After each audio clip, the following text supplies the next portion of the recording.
Hello, everyone. If you could just let me know in the chat if you can hear and see me, that would be great. And then we'll get stuck in as soon as I know everyone can hear and see me.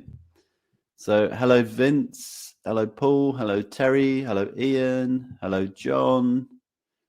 Hello, Andrew. Andrew, yes, there'll be a recording available that we'll send out tomorrow of the event. So if you have to miss some of it for whatever reason, then don't worry about that. Hello, Helen.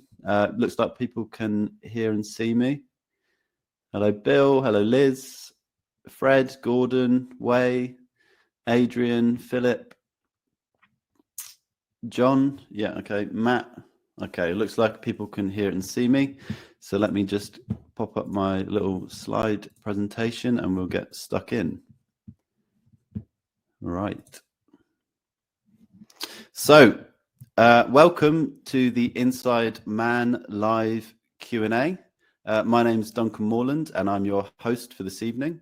And I'll be introducing you to the real star of the show, Adam Cheng, in just a moment, who without a doubt is the world's best football bettor, at least in my eyes.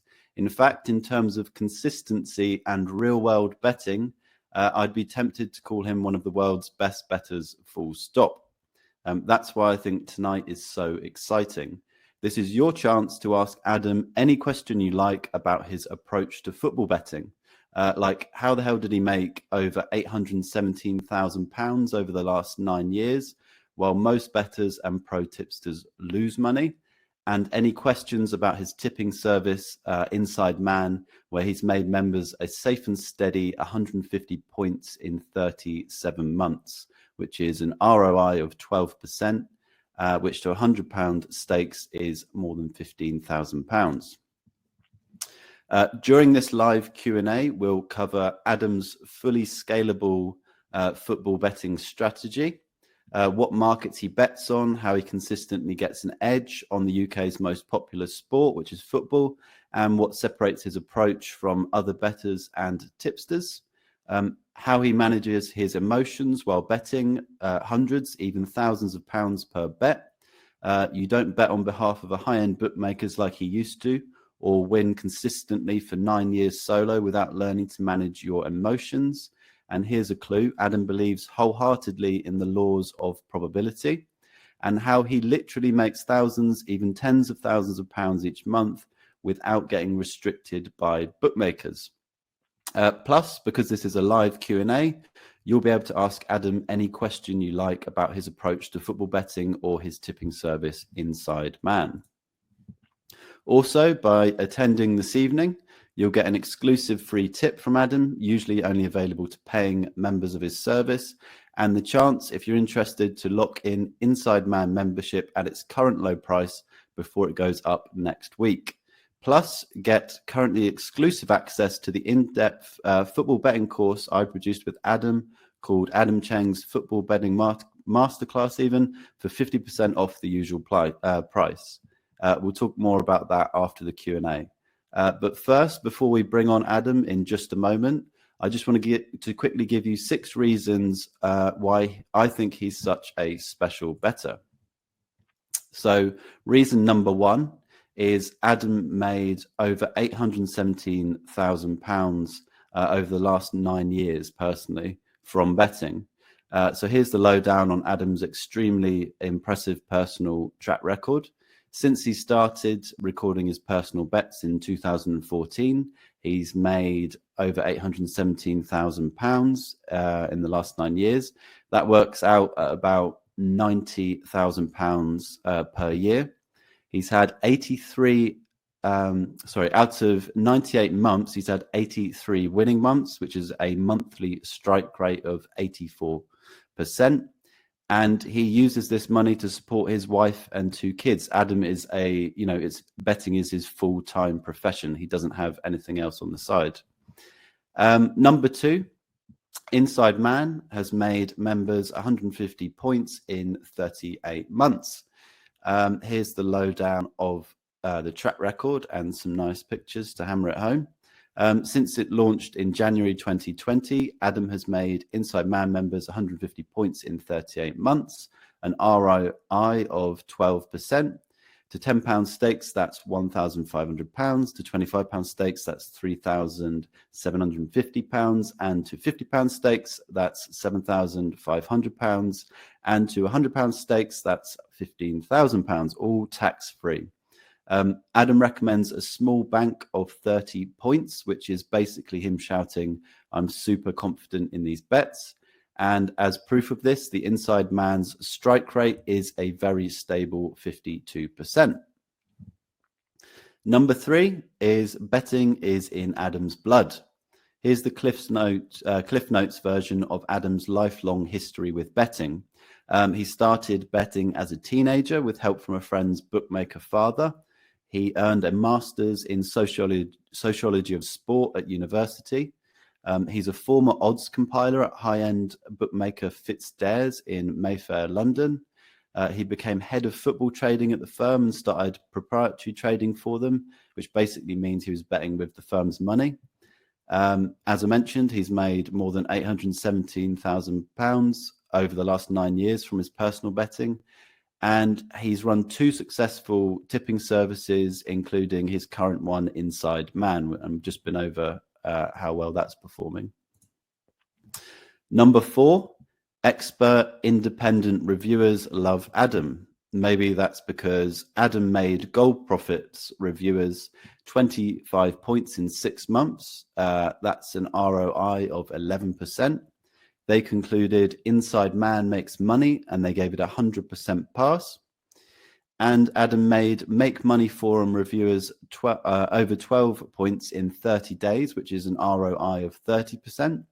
They concluded Adam provides genuine value and the potential for long-term profit at a third of the price than other tipsters. So number 5, why I think Adam is pretty special better.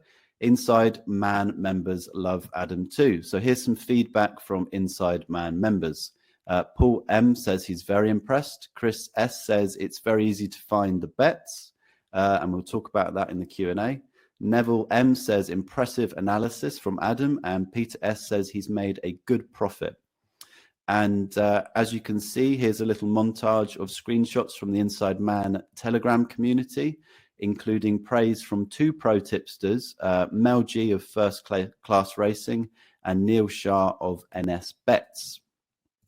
Okay, so reason 6, Adam is so bloomin' generous, he's going to share an exclusive free tip with you tonight. This free tip is usually only available to paying Inside members, but available to live Q&A attendees just this once too. It will be time urgent, so best placed ASAP. In other words, make sure you stick around until the end of the live Q&A to get the tip. And we'll give you a taste of Adam's bets in the real world, e.g. how easy they are to get on and just how profitable they can be. In other words, he's putting his money where his mouth is tonight. So make sure you stick around until the end of the Q&A for that. Right, so that's everything I wanted to cover. Let's bring Adam on. So Adam, are you there? Can we hear and see you is the question.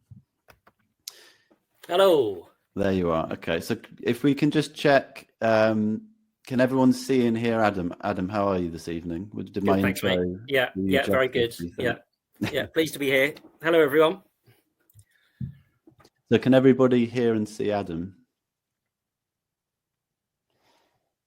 Testing. So, just wait a moment.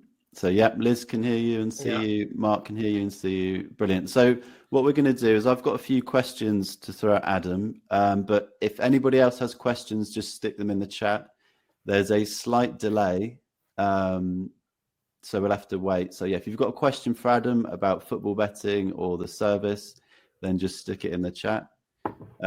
So we might as well get stuck into the Q&A, Adam. Yeah, go ahead. And my first question is, are you really the world's best football better, like I've been saying? I don't know. I think that's for you to say. But yeah, I mean, it's I'm pretty good, I would say. Yeah, based on my record and my sort of history. It's kind of always been there with me since I was very young, taken to football. Yeah, to watch Ipswich Town when I was young, from when I was 4, and just always like watch football, obsessed with it basically when I was young. Then going to university and basically studying betting markets, more horse racing, and then getting my job at the bookmaker in London.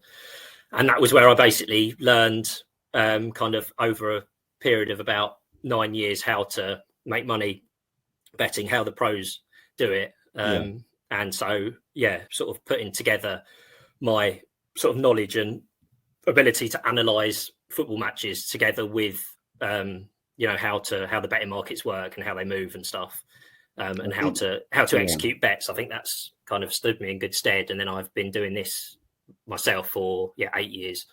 So you had like a professional career as an odds compiler first. And how long did you do that for? So I was a broker, so I was taking bets. So I was learning kind of the ropes for 3 years. And then for 5 years, I was head of football trading. And that involved, as you say, prop trading for the company. So that was betting companies' money into the market, mainly on Betfair.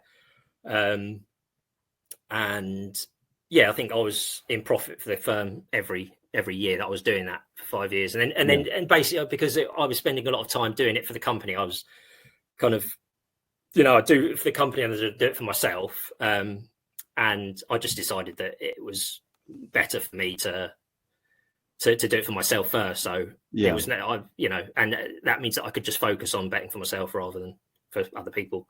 So I just went on my own.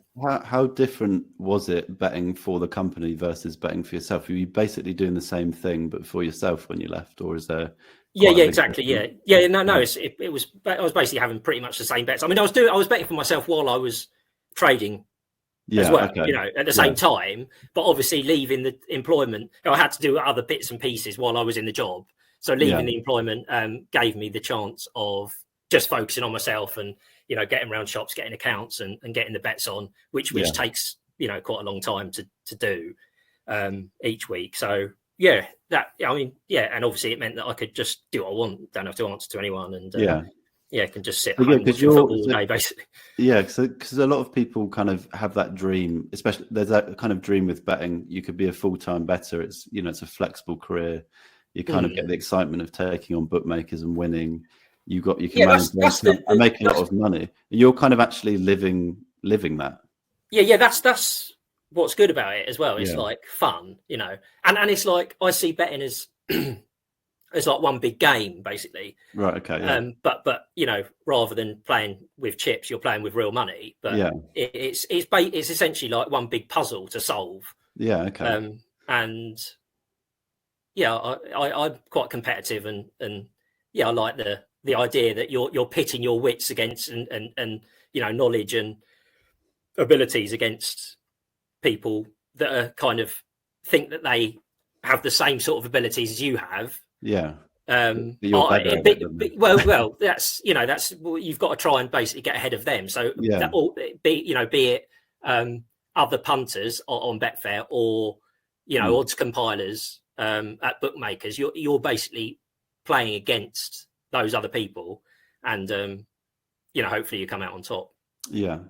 Could you give everyone like a kind of bird's eye view of your approach to football betting? Like, how would you sum it up? Well, so my approach is basically watch as much football as possible. Okay. I'm just sitting watching football all day, basically.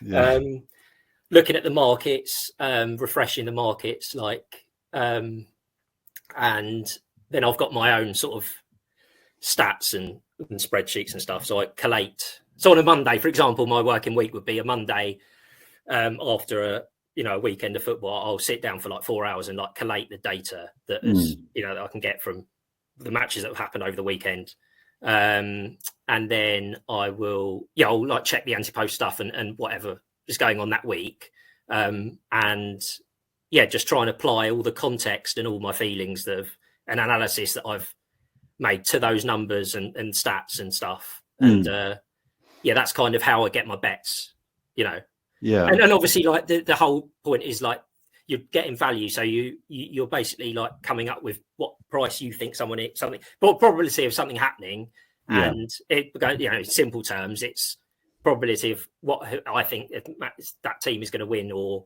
that team is going to get this number of corners, and looking at the odds you can get, and if those odds are greater than if the probability is greater than those odds, then you're looking at having a bet on that.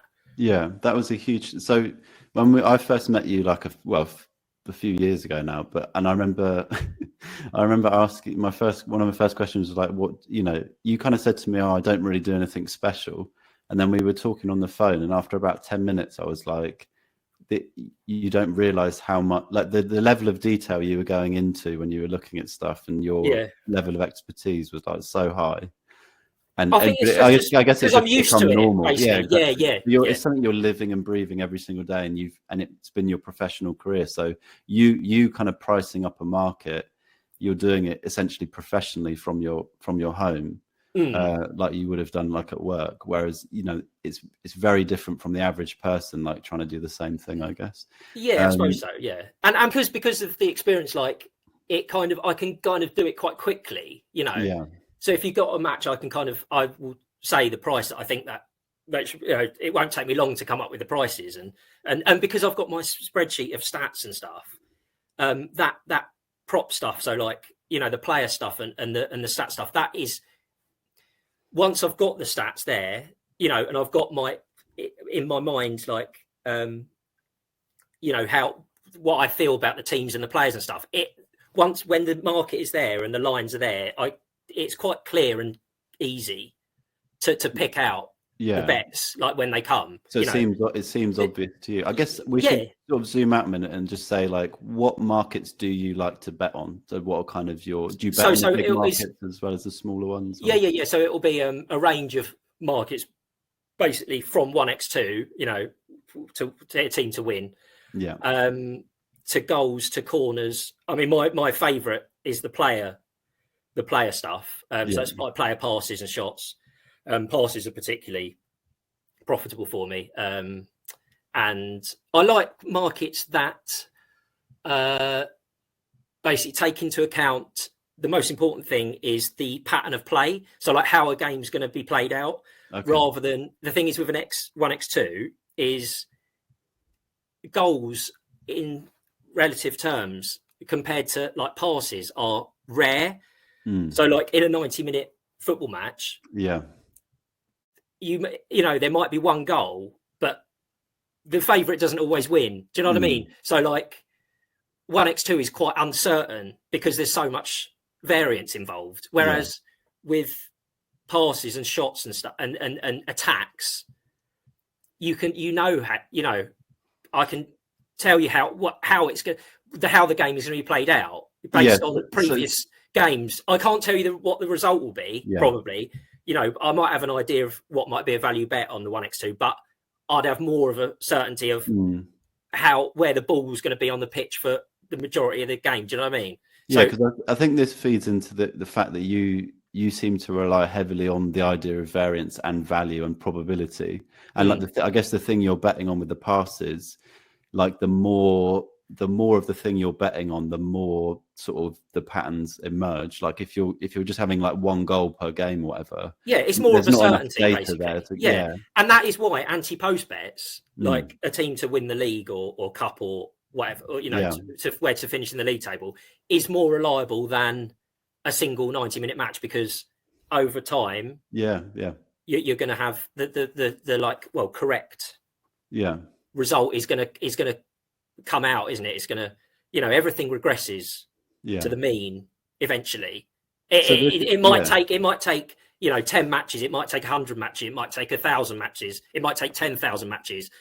After a certain amount of time, if you're right, everything is going to happen on average as you see it. Yeah, I think this is a thing. To me, this is one of the things that separates you from other people I've spoken to, is people understand the ideas around probability and stuff, but it's one thing to sort of understand them intellectually, I guess. It's another thing to do what you do, which is bet huge amounts of money on the idea of variation and like understanding patterns.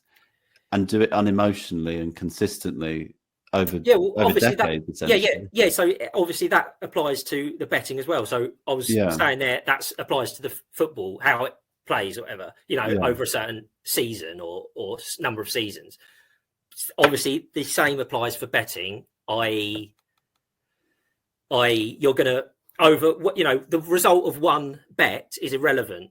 It's totally irrelevant. It's over a number of bets, over 1,000 bets. That is where you're going to see what they think is going to happen. Yeah. Do you know what I mean? So how you think how much profit you're going to make from those 1,000 bets, it should bear fruit. So do you get emotional do you feel emotional betting day by day, or is it literally like that for you where you're just kind of able to just no you can't, you've got to take emotion out of it. Okay. And I think obviously enjoy it, and when you get a winner I celebrate the goals and really enjoy it, but in terms of like winning and losing a bet, it's neither here nor there whether you lose or win a bet. A single bet, it's over a year I'm interested in, or a month. That's the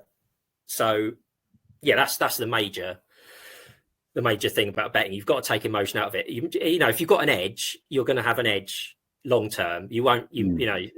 It's and that's the case with each individual bet. It's not. Did it win or lose, or was it a good bet? Yeah, I think that's one of the things that I found crazy as an amateur is you would say, even if you thought one team would win over another, it's not about that. You would bet on the bet that had the most value. So if Liverpool and Arsenal were playing and you thought Arsenal would win, but the value was on Liverpool winning, yes, that would be where you take the bet. Everything has got a price, hasn't it? So that's. So exactly. It's the probability, as again what I said earlier, it's the probability against the price. So that's that's kind of how you find your edge. So I guess we'll go into people's questions in a moment. But how do you? So football is the UK's most popular sport to bet on. How do you find an edge in a sport that's so liquid? It's so on the 1x2 it will be, and on the anti-post and winning leagues and doing well in the league and stuff. That is basically based on like an analysis of how the games are being played and players and teams and managers, and there are we've got so many markets to choose from. There's always going to be errors there. They're not all perfect. On average, they're perfect. They're perfect. So on average, like the wisdom of the crowds will mean that the market is correct. It's totally correct on average, but that's an average. So you've got to find where it's wrong, and there are loads of times when it's wrong, and that applies to low level stuff and high level stuff. So there are ricks on Premier League matches. That's why on an account you can't really have a bet. Bookmakers don't want to take bets on a Monday for the next Saturday's game because a compiler's come up with a price and your price is different to theirs, and they might be wrong. And the market hasn't formed yet, so there's always opportunities there. And then obviously on the less liquid stuff, like the stat stuff, that is basically you against another person or group of people in the same position as you, i.e. they are pricing something up. Yeah. And so you're basically playing against them in a game, as I said again. And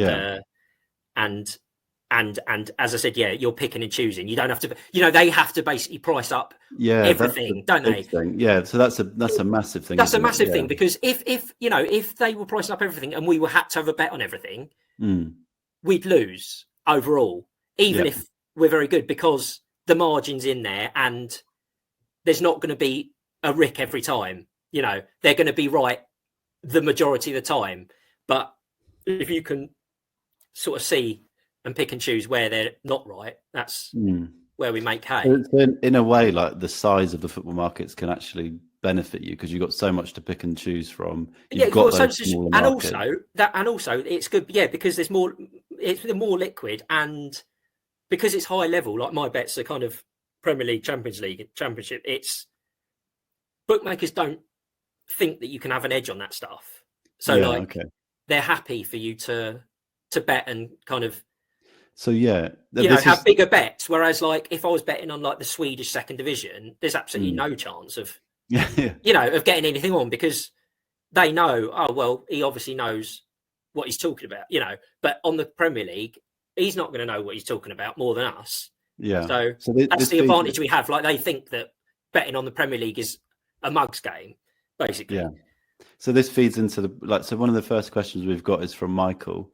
And he says, did you place bets with all the leading bookmaker firms, and how many have closed down your accounts? So that kind of feeds into that. So how do you make money full time from betting without getting restricted? Like, I guess part of that is are you saying it's easier to bet on football without getting restricted than other sports?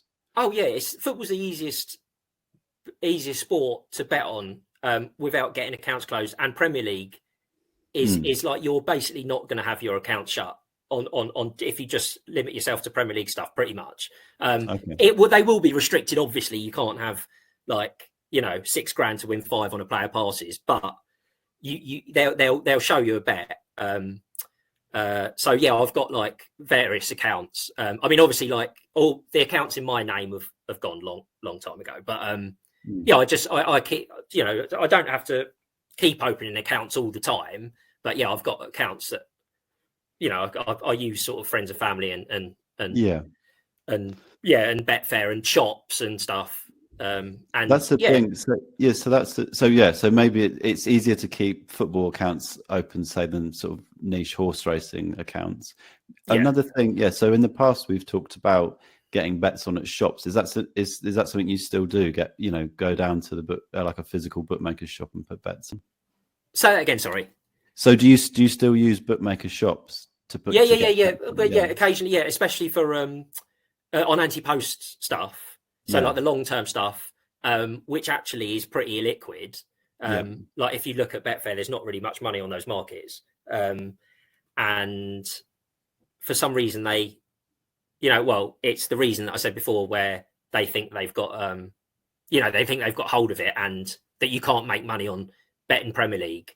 So like they'll show you a bet to win quite a lot in shops, on like say to finish in the top half of the Premier League. Yeah.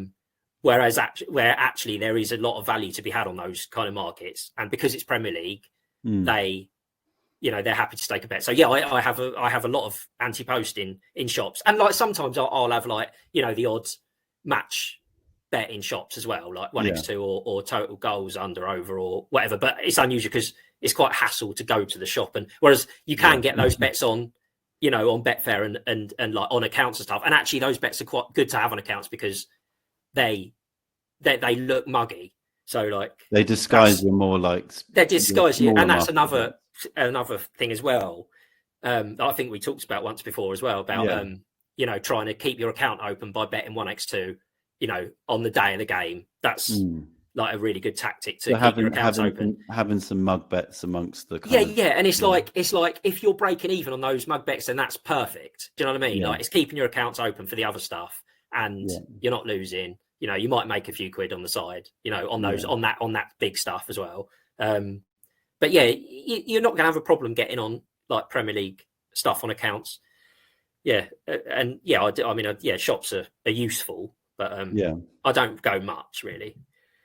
Okay, so I'm going to throw a few more questions from the chat. So if anyone's got any questions they want to ask Adam, just stick it in the chat and then we'll chat about them. So Liz asks a question about the tipping service. In the Gold Profits review, they mention that some of the bets are on player passes. Can you tell us which bookies this market is available with? I know Bet365 do, but I'm restricted with them. So is it just Bet365? It's. I mean, I'm going to say it's basically only 365. Yeah. So. Okay. So she would need to get like a friend's account or something, and then a friend's account. Maybe...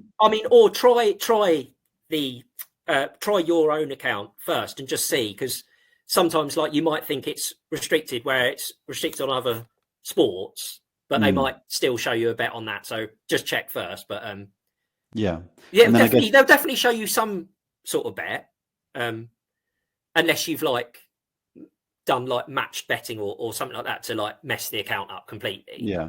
But if you've done like okay stuff on there, it'll be fine for a certain level stakes. Yeah. And then maybe like sorry, other companies do it. So Paddy Power have player passes and Victor Chandler have player passes, but there's not that many. There are some that are good to have on there, but the problem is with them is that they only offer the over market. So it's a player passes we're talking about, where you can bet under or over a certain amount of passes to be attempted by a player in a game. That is the Bet 365 market. So Paddy Power and Victor Chandler and Hills and Ladbrokes will do this, but they will only do the over. So you can bet over. Right, okay. And they'll put the line way too high and the price way too short. It's complete disgrace. So the value isn't there, basically. No, it's complete robbery, and it shouldn't be allowed because you can't bet under. So like they allow you to. So I would say no, basically. There are sometimes yes, but no overall. Okay. Yeah. So you probably need a Bet 365 account. Yeah. So Derek asks, do you bet on Betfair? I think he's basically asking, do you bet with bookies and on the Betfair? Yeah. Everywhere I can get on, but everywhere. Everywhere. Yeah. And Adrian says, do you vary your stakes based on the edge you have, and what is your risk of ruin percent? Have you heard of risk of ruin before? Yeah, sort of. The thing is, staking is a weird one because basically with the good bets, I'm trying to get on as much as possible. So there isn't like I don't follow a rule for staking because there's an upper limit to how much I can get on anyway. Do you know what I mean? So like I just have like the maximum. So yeah, that's another thing that I remember you talking about before. Is I guess you're betting with large amounts now. You've built up to that over many years. Yeah. So but in terms of like the question about staking is like you need to, obviously the key is to bet amounts that you are comfortable with. Obviously don't bet, you hear it every day of the week, but you don't bet more than you can afford to lose. But you want to maximize the value. So you want to try and have as much as you can on, but you also need to recognize that there are going to be losing runs. So you need to have enough of a bankroll to absorb those losing runs. Like, for example, if you had 10 losing runs in a row, would you lose everything? Like, you can't be in that position. Basically, you need to stake like consistently. Like, you can't, do you know what I mean? You can't, when you start winning a little bit, you can't then jump up your stakes. And similarly, you can't like, have all in on something just because like you're due a winner. Yeah. There's a lot of stuff about staking. Like the Kelly criterion is quite a popular one for gamblers to use. It's not. So it's basically the Kelly criterion is it takes into account the edge that you have, i.e., what price you think something is different to the price that is available to you to take. So it takes into account your edge. It takes into account the price it is, and it takes into account your bankroll. So it will stake a percentage of your bankroll, which basically means that when you've got a bigger edge, the stake will be bigger. And when you start to grow your bank, your stakes will also get a bit bigger as you go. There's a lot online about it. I don't know the exact like mathematical formula, So it's maybe a good place for people to start. If If you kind of Google Criterion, Google the Kelly Criterion, then it's there. That's a good place to start, I would say. I mean, level stakes are fine as well. Level stakes are fine. So, you know, I remember when we spoke before. You know, when you're talking about increasing stakes, you were talking about increasing stakes after a year or like quite long-term periods. So I think it seemed that like that long-term view as well there is like you don't have a good month and then you're ramping up the stakes, you know. No. Yeah, you're keeping it consistent because there's a bad run around the corner. So you've just got to basically be consistent and that's what I'm saying. Like, level stakes are fine. So if you just have 100 quid on each, you know, or 10 quid or 100 quid or 50 quid on each, on each bet, that is fine as well. But then if you want to like try and maximize it a little bit more, you could use Kelly, or you could, you know, there are other. There's plenty of like discussions on staking. I mean, it doesn't really affect me because, you know, I can't get on what I would like to put on anyway. Yeah. But I would say Kelly is okay. The most so it's a good place to start. So I'm going to throw some more questions at you. So Bill has asked, have you a favorite league to bet on? It would be the leagues that I can see. So like Premier League, Championship, and Champions League. That have been the most profitable. You know, Euros and World Cups. And those that I can see and make my own. Because I think my edge is my ability to like read what's happening. Okay. Yeah. Maybe. And so you know, I don't really have many bets in like League Two and like the National League and like say the Bundesliga, because I don't really watch enough of it to, you know, I can look at all the stats and see the expected goals of Mainz and Borussia Dortmund and that, but like that's as far. I can't really apply context to those teams. Yeah. So like, you could find bets based on that stat stuff, but I just think that the best, or my approach, everyone's approach is different. You know, all good punters' approaches are different, and a lot of people wouldn't even watch anything. But my advantage has always been, you know, my edge has always been derived from like watching and like making my own mind up, basically. Yeah, sure. Can I just give an example that I remembered? Because you were talking about the player passes market.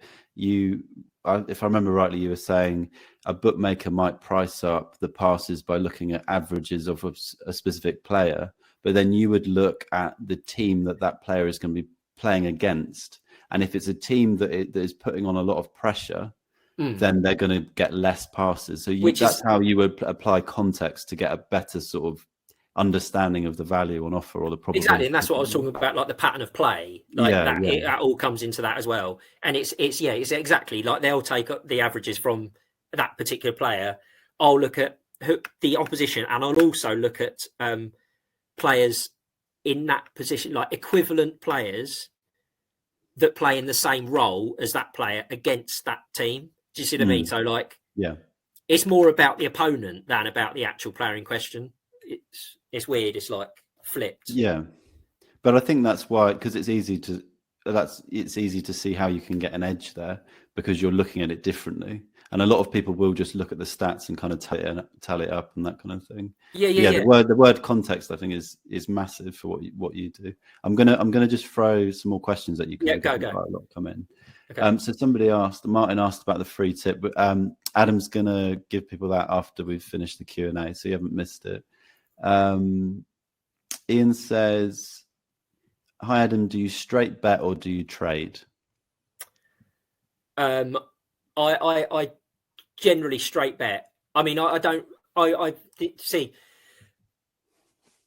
You got to have a good reason to go the other way, like on a bet. It's not, you know, I wouldn't just like take profit on a bet just because there's profit available, because that's just throwing away. Like that's not maximizing your bets. Basically, that's throwing away some of the profit that you'd make. You know, there'd be a lot of occasions when the bet will go on to lose. It's like, oh, you could have taken X amount, you know, after 80 minutes of the game. But over time, again, you're going to be throwing away more than you would gain from getting out of the bet at that on that one occasion. Yeah. So, I mean, yeah, I know a few traders that will basically just be backing and laying like throughout the game, but I generally do like pre-match stuff, and I don't like touch it.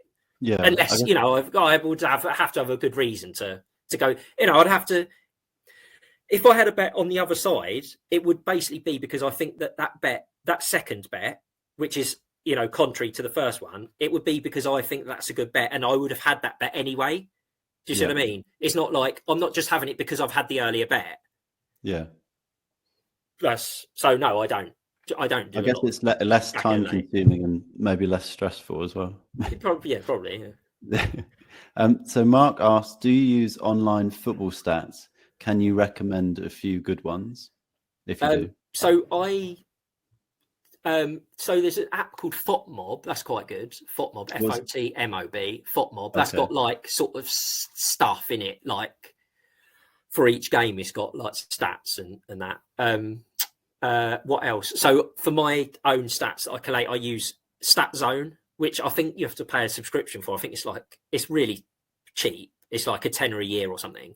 But that basically gets everything from Opta, which Opta is the adjudicator for all these bets. So like all the 365 bets and all the bookmakers bets come from Opta.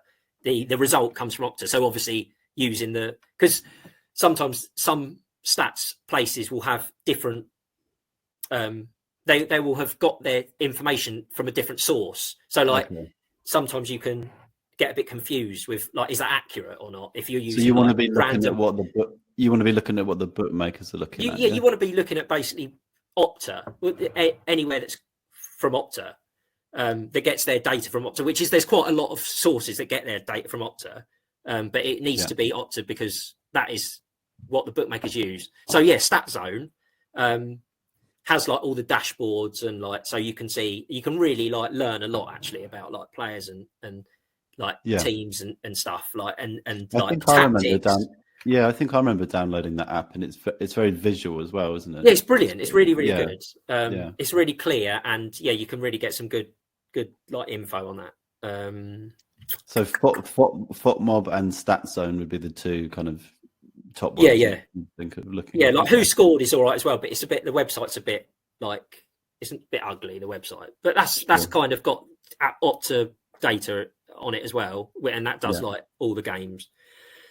Going down to League Two, actually, I think it does now. So. And do you use spreadsheets and stuff to sort of collate? I know you did when we spoke a few years ago. Do you that's what you do on a Monday. Yeah, you kind of that's just the Premier League stuff. Yeah, because then you've. Sorry, I was just going to say. So you are using stats heavily, but then you've got this extra layer where you're kind of using your intuition to apply context on top of that. Exactly, yeah. So the stats are like the base, kind of like the starting point, and then I mean, as I said before, it doesn't take a long time. It's like thinking for ages and like looking at everything. It's like well, this is my opinion. This is what happened in that game before. Like, what are the stats? Like, okay, fine, right. I think the game's going to go that way. So applying it to the stats, and then you can come up with stuff. Okay, cool. Claudio asks, largest bet winner ever. If you remember. So it was probably when Newcastle won the championship. I think it was like 2019. I think it was. That was like a 55 grander. Right. Okay. That was because that was a good one because I had like other selections that had won going on to this like final day showdown between Newcastle and Brighton, who would win the league. And it's a long story, that one, but Brighton basically so basically Newcastle had to better Brighton's result on the last day of the season. Right. Okay. And Brighton were away to Aston Villa. Newcastle were home to Barnsley, I think it was. Newcastle had their job done, so they won 4-0. So basically, you needed Brighton to fail to win at Villa, and Brighton were 1-0 up with 11 men against 10. So you're thinking, Brighton have won the league. Yeah. In the last minute, or with 5 minutes to go, Villa have a shot, and the Brighton keeper lets it through his hands. Right. And scenes in my living room. Yeah. So and, dramatic. That was what? Yeah, dramatic. That was 55,000. Yeah, because I had other selections going on to it that had already won. So yeah, that was the biggest one. Definitely. Yeah. So an annual salary in a all tax free as well. Cheers. Yeah. So John has said that he's assumed lines, as in prices, get crushed when you put on a bet because you're betting with such big amounts. But BetChat Josh has clarified that a lot of the markets we're betting on are very liquid, so that's not happening. Yeah, no, yeah, fine. Yeah, bets can be on Betfair. So next question is John. I've got a bit dark here. Do you want to turn the light on? You have a bit, yeah. If you've got. Yeah, there we go. Let me see. No. Sorry. No, it's all right. Don't worry.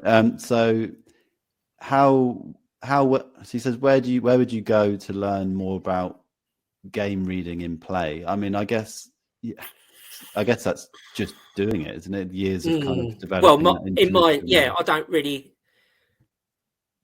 I wouldn't really have a place where like to kind of read about, I don't know, analysis of stuff. There probably is stuff out there that like really analyzes the tactical.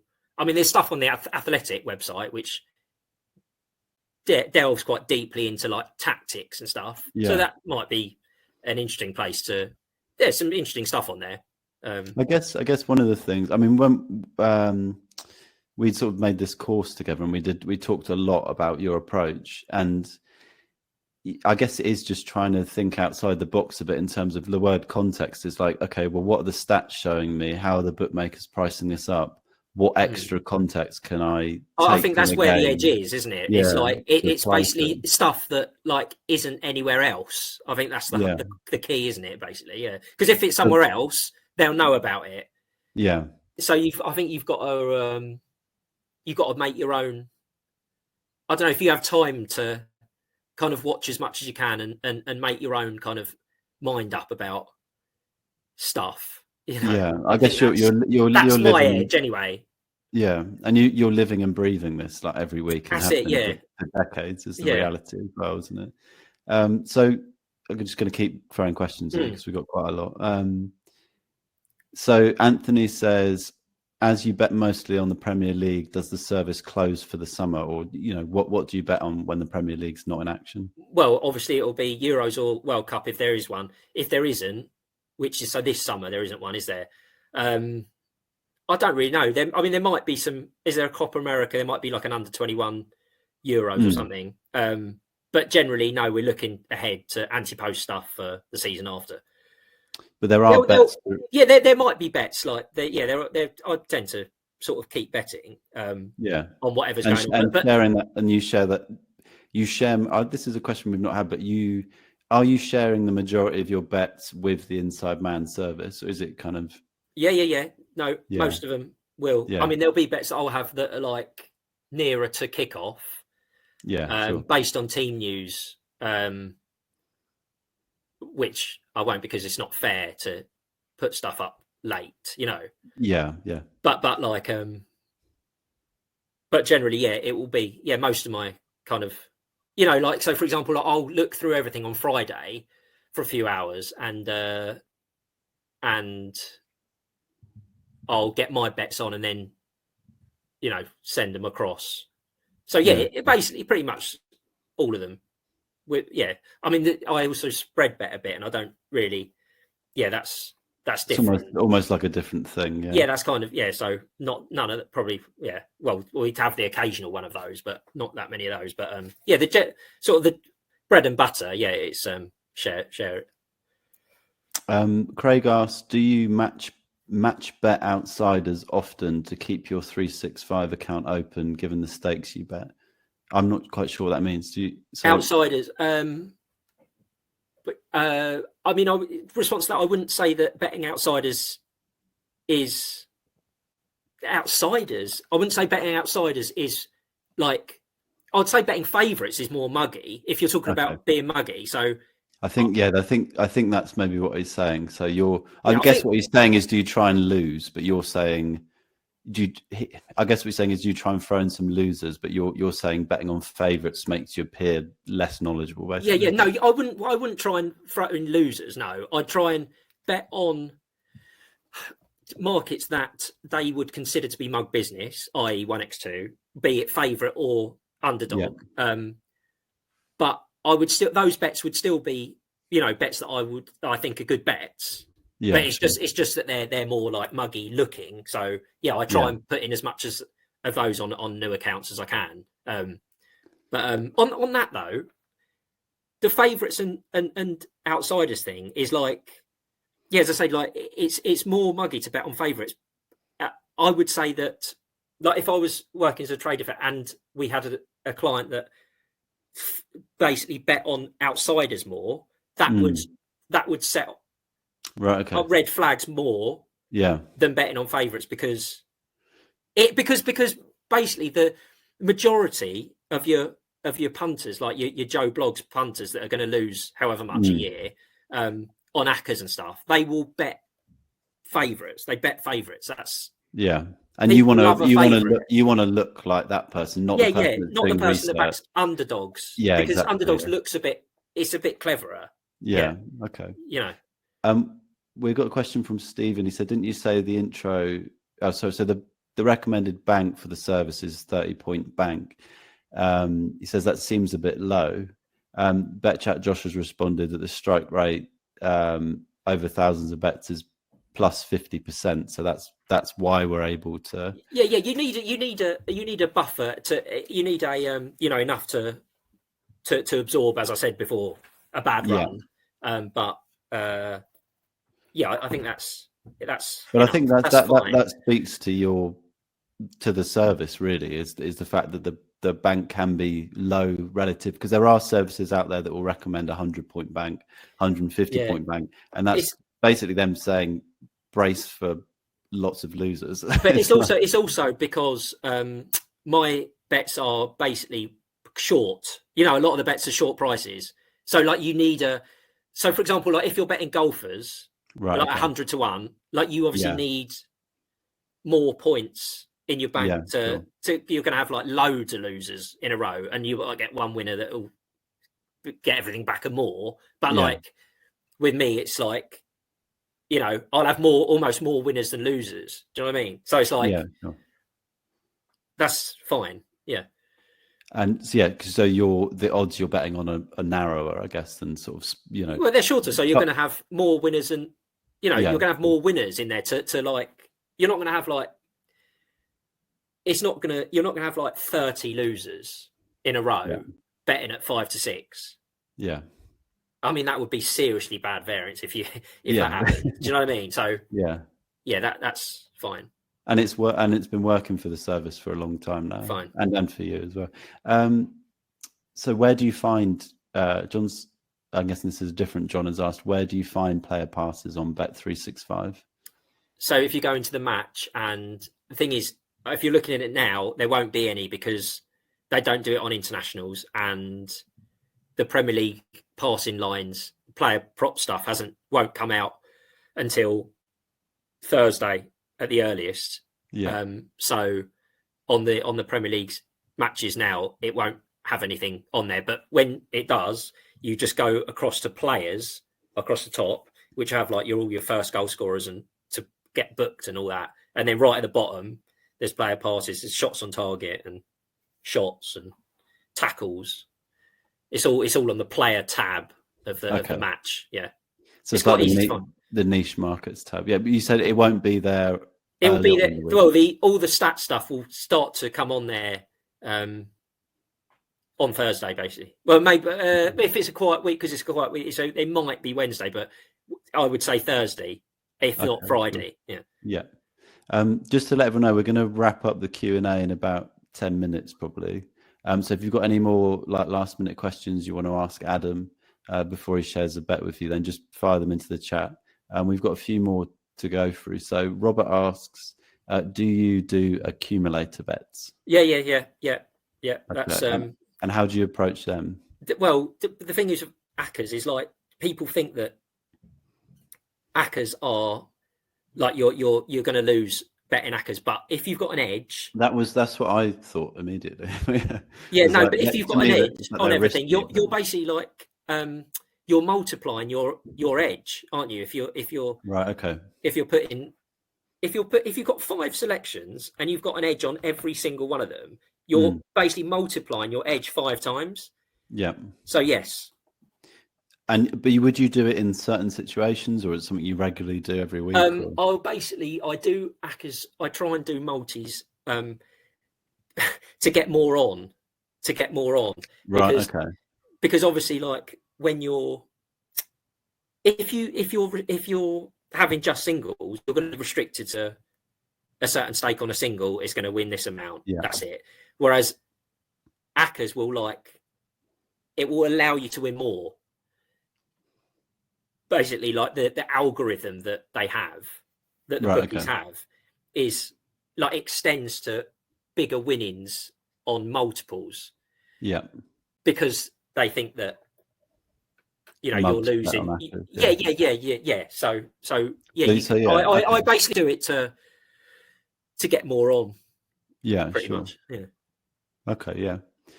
Because I had that like sort of bias of like accumulators of a mug thing, kind of just my automatic kind of thought. Colmes asked, will this be recorded? Yeah, we'll send out a recording of the event tomorrow by email.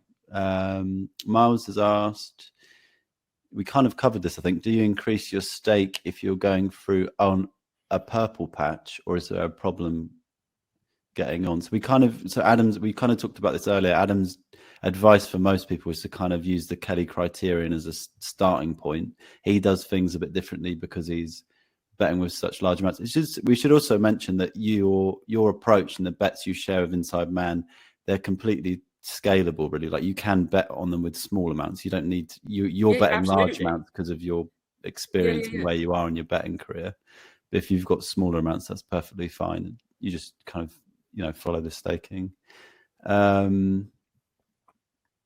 You've mentioned Bet365 a lot. Is that a bookie imperative? I guess Mike is asking, do you use other bookmakers? I guess we've talked about Bet365 because that's where the prop markets are, yeah? That's where the best prop markets are, yeah. Okay. So it's not imperative, but it is. I mean, really, you do need one, yeah, I would say. Yeah, but you use other bookmakers as well, yeah? Oh, yeah. You can get the other bets on with anywhere, but it's just those like specialist ones. Do you know what I mean there? Okay. And Stephen asked, what was the other data site? So it's StatZone, and was it FOB? FOBMob is an app. I don't know if you've got. I've got an iPhone, which I don't know if it's on like the other phones, but yeah, that. And Who Scored is the other website as well. Who Scored? So, the one I said is a bit ugly, but it does have like all the stuff on there. So okay, so Who Scored, StatZone, and FOBMob? Yeah, it would be the three. Yeah. Let's see. John says, if someone is winning, even if it's from the ordinary 1x2 bets on major league games, how long will it be before bookies start to think of restrictions? If you're only betting on 1x2 in major leagues, you won't get restricted. Okay. And I guess you could mix in some prop bets in with that and you'd probably be okay, or? Yes. Yeah. Okay. They might restrict your prop bets a bit. Yeah. But like the 1x2 you can still have, decent amounts on. So if people are interested in this, we've so as I mentioned earlier, like, me and Adam made a course together. It was like a series of kind of interviews we did where I just talked to Adam about his process. And one of the lessons in that is all about how not to get restricted by bookmakers. And part of that is how you can mix in sort of mug bets on different accounts and things like that. So if you are interested in that, and stick around to the end of this, we can talk about how you can get access to that. So a question from Andrew. What do you think of bet builders? I don't know what a bet builder is. A bet builder is where you select more than one thing to happen in a game. Okay. And it comes up with a price. Right. So the couple of things. So with the bet builders, the price will be short, as in like it will be shorter than it should be. So like you kind of really need to pick and choose your bet builders. However, there are some really good bet builders, because some stuff is related and they don't put that in the price enough. Yeah. So for example, you might have a team to get more corners the outsider to get more corners and the favourite to win the match. Yeah. Like, say, half-time, full-time. So we win at half-time and full-time, one of the teams, and then the other team to get more corners because of game state. And sometimes, depending on who the teams are and like the tactics of those teams, when they take the lead, sometimes that relationship between those two bets, the like where one will affect the other so much. So like where them scoring in the first half and going on to win will mean that they sit back and allow the other team to get corners. Yeah, sure. That sometimes isn't taken into account enough. So yes, I mean sometimes the bet builders are really, really good. Okay. Yeah. So you keep an eye on them and use them, yeah? Yeah. Okay. They're going to take a couple more questions, and then we'll go into the bet you got to share with people. So Robert says, do you cash out during a match if you think your team may not win after all? I think you kind of answered that earlier, but just, yeah. Yeah. If you are watching it and I think that I change my mind basically. And I think that, not just because I'm going to make a profit on the bet if I cash out of it, but if I really think that the bet won't win, or there's value on betting the other team, then I'd bet the other team. Yes. So like, I wouldn't even consider the original bet that I've had, like the pre-match bet. It wouldn't be a consideration. Okay. But there might be an occasion. I mean, I don't really bet him run him, but there might be an occasion where, this team's leading, but I really feel like the momentum's with the other team or whatever, and it could be a draw. But that wouldn't. So I might end up having a pre-match bet on that team to win, and then an in-running bet on a draw. But but that in-running bet on the draw I would have that anyway. Do you know what I mean? So like, you've got to treat each bet as individual bets, like they're not related at all. So it's not cash out is kind of an like, emotional decision. It's no. Cash out is like it implies that the reason you're having the second bet is because you've had the first one and you're basically getting some profit out of it. But no, I would never do that. Like, the second bet would be a bet on its own, regardless of the first bet, if you see what I mean. Yeah, which is kind of how you approach all your bet. You're just looking for value with each bet, and then just looking for it to work out thanks to variance over time, kind of thing. Yeah. So John said, you mentioned a website called Athletic when we're talking about, reading in play and understanding. Yeah. It doesn't talk. There's no betting stuff on there, but it's just the Athletic. I think it's a page you have to pay per month, a subscription, but like, it has articles. It's basically journalism. Right. Like, it's articles on football, but it's better. Well, it's supposedly better than, I think it is better than like your newspaper articles, for example. Yeah. So the analysis of it's deeper analysis, like longer articles, and like, you might have like tactical stuff with a journalist that is like, all he does is do tactic stuff. Yeah. And that's quite, you've got specialists on that stuff. Yeah. It's you can read some interesting stuff on that. Yeah. So the Athletic.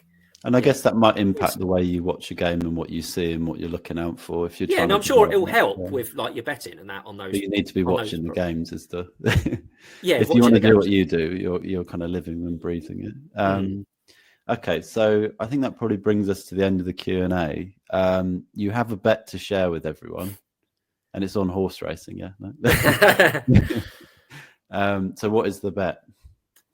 So I like Benfica to qualify against Inter in the Champions League quarterfinal between the two teams, which resumes, I think it's not this week, midweek, the midweek after. Even money, Benfica. There was a bit of odds against when it came out. I couldn't believe it. Yeah. My opinion basically is that Benfica are superior to Inter Milan and should be fair odds on to qualify over two legs. They're a really good young team that have been superb this season. Like, in their group, they did the double over Juventus, who you could argue are on a par in the same league as Inter, their opponents here. And they held their own against PSG in the group, drawing both games 1-1. Then they demolished Club Bruges, which Bruges were a low ebb, so you can kind of like ignore that a little bit, but they were so good. Whereas Inter Milan, they got through their group, which was quite good against Bayern and Barca, but that was when Barca were really struggling. They were getting these new players and they had financial problems and stuff, and Xavi was getting his feet under the table there, and they scraped through, which was fair play to them, with a an outrageous 3-3 draw in Barcelona, which is like you can kind of almost like ignore it. Then they played Porto in the last round, and Porto like should have gone through really. Like the second leg, Inter scored a late goal in the first leg, and then the second leg, Porto were totally dominant. And I just think at the prices, like I would have like Benfica at about 4-6, 8-11 to qualify, and you can. I think evens is quite readily available, and it is you better get on. It's a kind of it's a market that you better get on. So quite easily. Can you just like say the bet again, just for people? So the bet is Benfica to qualify against Inter Milan in the Champions League quarterfinal tie between those two teams. Okay, and maybe so Josh, if you don't mind just writing that in the chat if you're still there, that would be great. I've actually got another one if you want one. Do you want another one? Yeah, go on. Well, this is a smaller one. Benfica to win the Champions League. Okay. At 16-1 each way. So basically it's a quarterfinal now. Yeah. So we've already said they've got an odds on chance of beating Inter. Then they play either Milan or Napoli to get to the final. So to get to the final, the odds so it's 16-1. So it's a third the odds. Yeah. To get to the final. So the third of the odds is you're getting over 5-1 on them to get to the final. So if you're saying that they're odds on to get through against Inter, what price are they against Napoli? Well, it's going to be likely to be Napoli. I mean, if it's in Milan, they're massive favourites to beat Milan. Yeah. But if Napoli beat Milan, which is expected, what price are they to beat Napoli? To basically, for it not to be a value bet, they're going to have to be like 9-4, like to beat Napoli. But I think that they will be a lot shorter than that. They'll be like 13-8, 7-4 to beat Napoli over 2 legs in the semi-final. And so basically on this bet, sorry, I'm gibbering a bit here. On this bet, you're getting a third of 16 for the place, and I just think it's a fun bet. And on the maths, it's a good bet. You know? So just can you just sum up those two bets real quick, and then So the two bets are Benfica to qualify against Inter at evens, or like 10-11 is okay, like 19-20. Like a shade of odds on is okay as well. I've bet it at evens, and then just as a small like throwaway tenner each way on Benfica to win the Champions League at 16-1. It's just quite a nice, exciting bet, something to look at. Sure. That's a good one on the maths as well. There you go. Everyone's got a bonus bet, an extra bet, two free bets. That's great. Okay. So Adam, I'm going to say thank you very much for your time. Yeah, thank you, everyone. I feel like we could probably do another Q&A and have loads more questions talking about some of the topics. But yeah, thank you for your time. I'm going to talk through the Inside Man service. Goodbye. Now, so we're going to say goodbye to you. Cheers. So thank you again. And I'm just going to load up my little presentation here.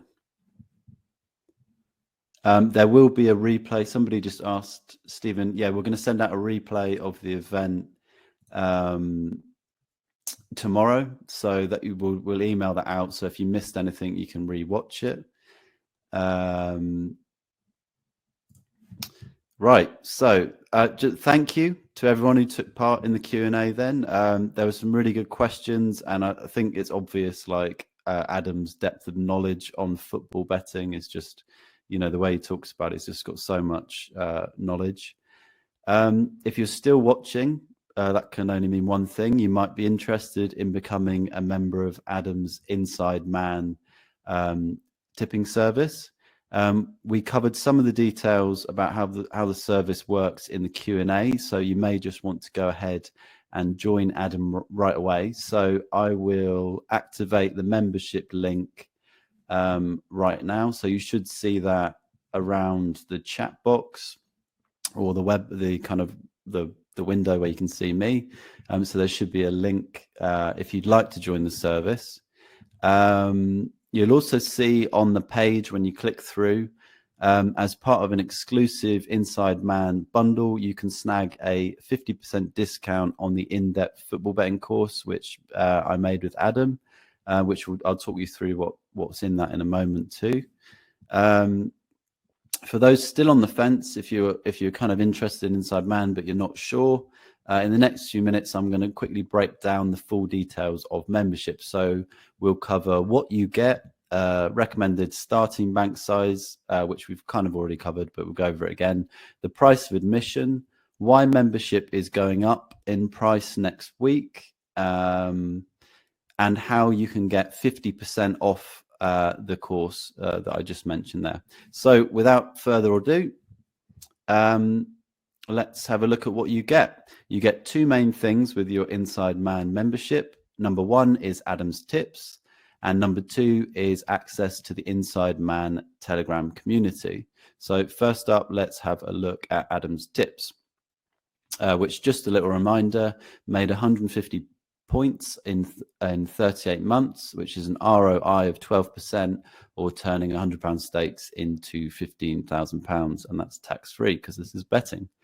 Adam's tips are delivered via both email and Telegram, and you can usually expect tips several times per week. His bets are on various football markets, including big ones like win markets and number of goals, and also niche markets like player passes and player performance, like we just spoke about in the Q&A. He also covers all major tournaments, including the Euros, and when it comes around, the World Cup. Another benefit is that because we're betting on football, the prices generally hold for Adam's tips. In other words, it's easy to get on the bets at the price Adam recommends, which also means the service track record is a real representation of what you could have made. Right, so that's a bird's eye view of Adam's tips. And next up, we have the Inside Man Telegram community. This is a huge part of the service because it's where you can go to celebrate winners with your fellow members and Adam, chat about football betting or football in general with everyone who's in there, and get direct access to Adam. In fact, this is the only place you can chat to him one-to-one and ask him your football betting questions. Right. So here's that montage, a little screenshot montage that I showed you earlier of some pictures from the Inside Man Telegram community. And it includes praise from two pro tipsters, Mel G of First Class Racing and Neil Shah of NS Bets. So let's talk recommended starting bank size. As we've covered, Adam recommends a 30-point starting bank. So to make this work, you'll want to start out probably with about a £500 starting bank.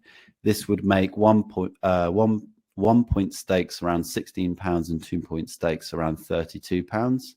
As we discussed earlier, it's Adam's impressive win strike rate of 52% that makes such a low point starting bank possible. In other words, you're probably not going to see long losing streaks from Adam. So what is the price of membership? You've got, as you can see on the screen, you've got two options. You've got monthly membership at £39.97 and annual membership at £399.97, which compared to the monthly membership essentially gives you a discount of £79.67, or for people who like percentages, a discount of 16%, or basically 2 months free. As an annual member, you'll also receive a free copy of Josh. Sorry, just saying, I think that some of the discount price might be wrong there, but basically, to sum it up, because I'm bad at maths, if you pick the annual membership, you'll basically be getting 2 months free. That's the best way to say it. As an annual member, you'll also receive a free copy of Josh Allen's Premier Bets 2023 to 2024 guide, which is where he shares his top football anti-post bets.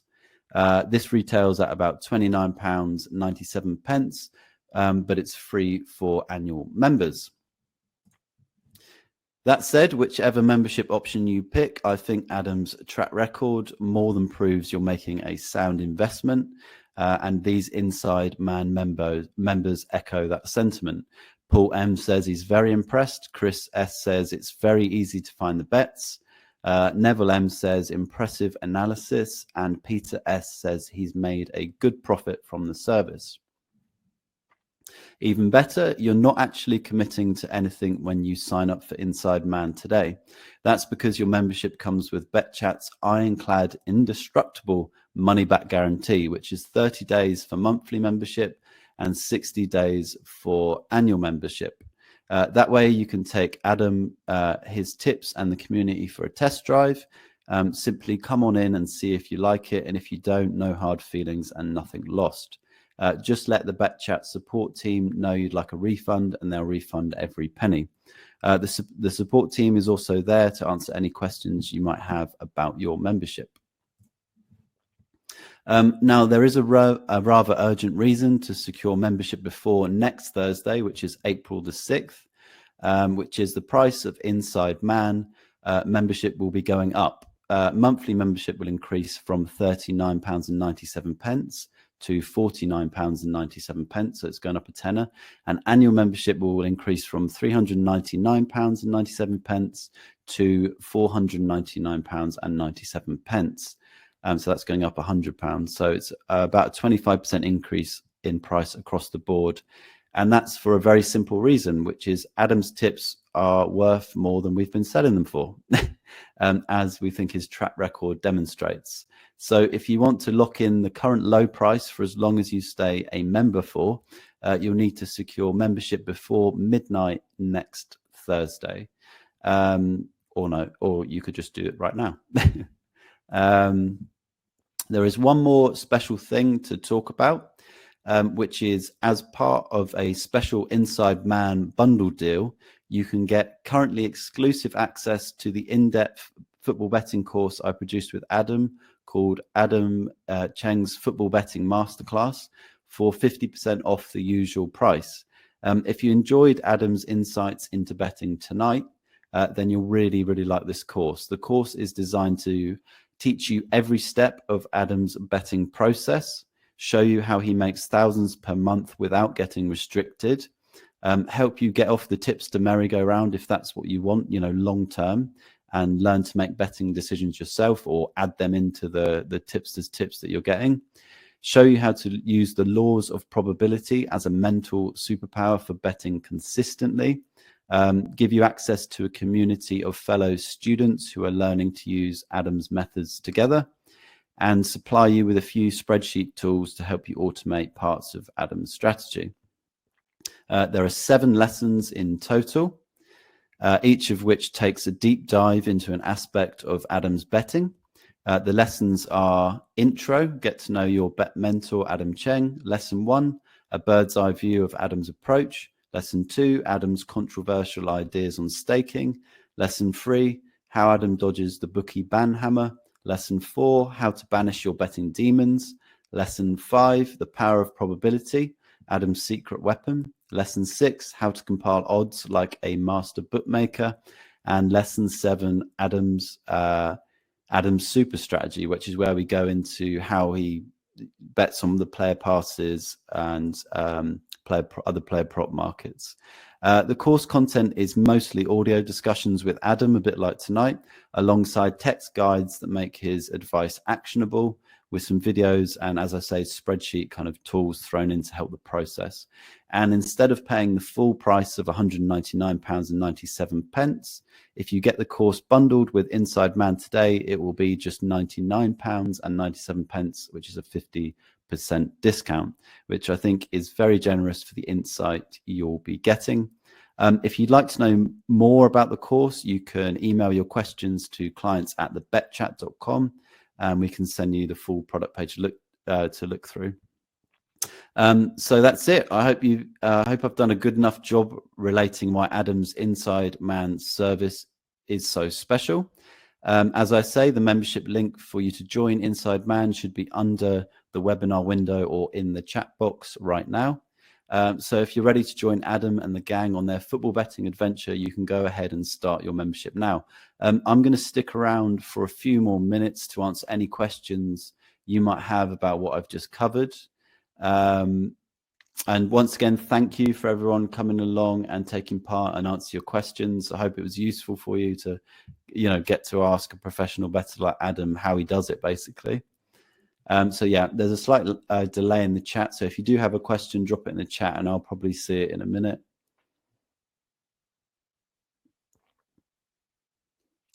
Yeah, any questions about the service or, the offer, I'll try to answer. Let me see if I can get the...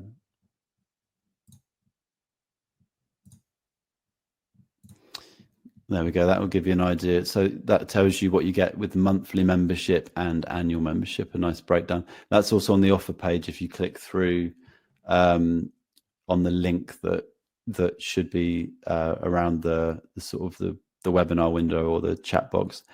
And we'll also send out a replay of the event tomorrow.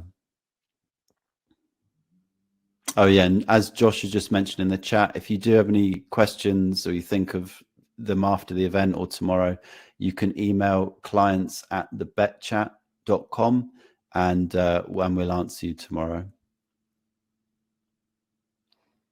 If there's no questions, I'm going to just take it that I've done a good job. Right, so Hugh, is it worth being a member during the football quiet period? Yeah, I think so. So like Adam was saying, he bets all year round and he's betting on anti-post stuff for the season coming up. But then he also, if I remember rightly, he also bets on some of the smaller league as well, like the Bundesliga and stuff like that. So there will be bets.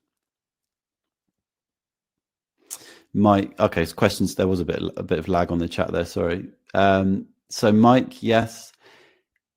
If you lock in the £39, so if you lock in the current membership rate, you will get that for as long as you stay a member, as long as you do it before the deadline, which is midnight next Thursday. So that, that gives you a bit of time to decide or you can lock it in tonight if you want, but you will get that rate. If you want to cancel, so Adrian asks, if you want to cancel the membership, how long is the notice? As Josh has just said in the chat, no notice period. You just email before you're due to renew, and the guys will give you your refund and cancel you.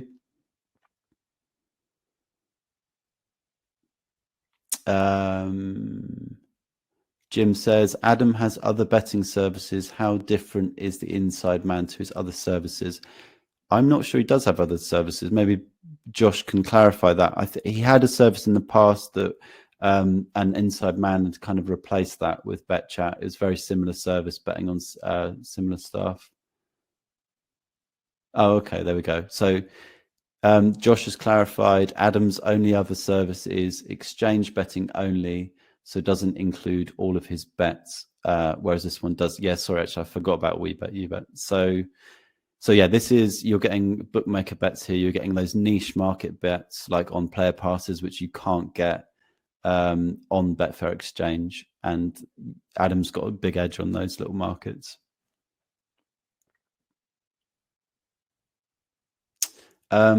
Mike, we don't have stats on how big a factor the Bet365 bets are to the service profits, because it's all, the track record is all of it together. I would like that as we say, he's got a big edge on the Bet365 stuff, like the player passes markets, but his other bets are profitable too. But if you don't have a Bet365 account or it's restricted, maybe it's worth trying to get another one through family or friends and that. and then taking Adam's advice to keep it open, you know, throwing in some of those mug bets on favorites and stuff as well to keep it as open as long as possible.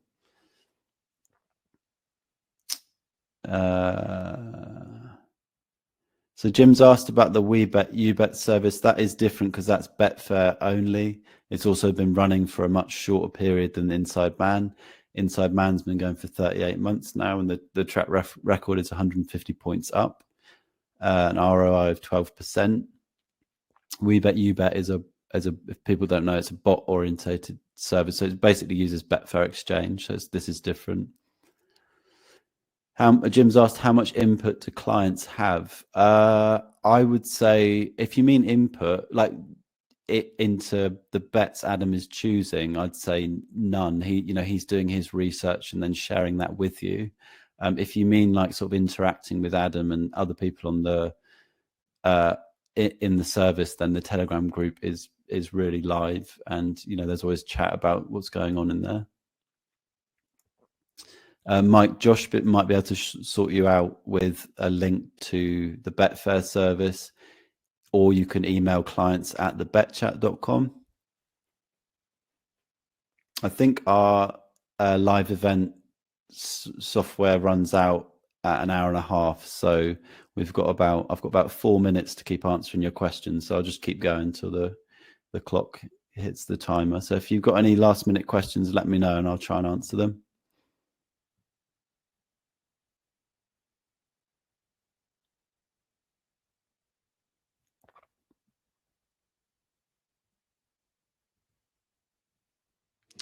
Jim, that sounds like quite a specific situation you got. So if you email with a bit more detail to clients@thebetchat.com, one of the team can sort of like answer your question in more depth, do a better job than I can in the next few minutes.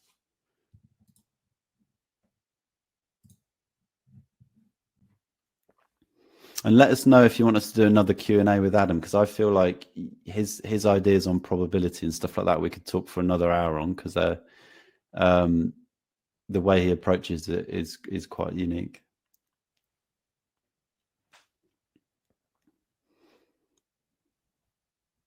So I'll just stick around for a couple more minutes in case there's any more questions.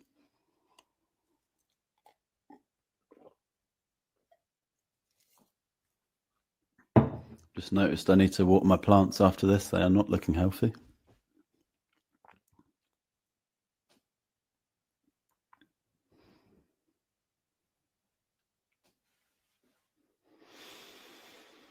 So John said, if you keep winning on markets where he has a particular edge, like player passes, that would be noticed, lead to restrictions on that market at 365. So yeah, we kind of talked about that in the Q&A a bit, John. If you're mixing in bets on the bigger stuff as well, you're going to be less likely to be restricted, and your accounts. I mean, I think eventually it's probably going to happen if you're winning, but you can keep them open longer if you're mixing in the bets on the big stuff. If you're making some mug bets, the course I made with Adam, a whole lesson is dedicated to this, to how you kind of disguise some of your bets with mug bets. So if you're interested in that you can get that as part of the bundle deal with Inside Man. But yeah, I think like bookie restrictions are a problem that everybody is facing across the whole betting industry. But football markets are probably the best place to be betting for that, rather than sort of niche horse racing or something like that.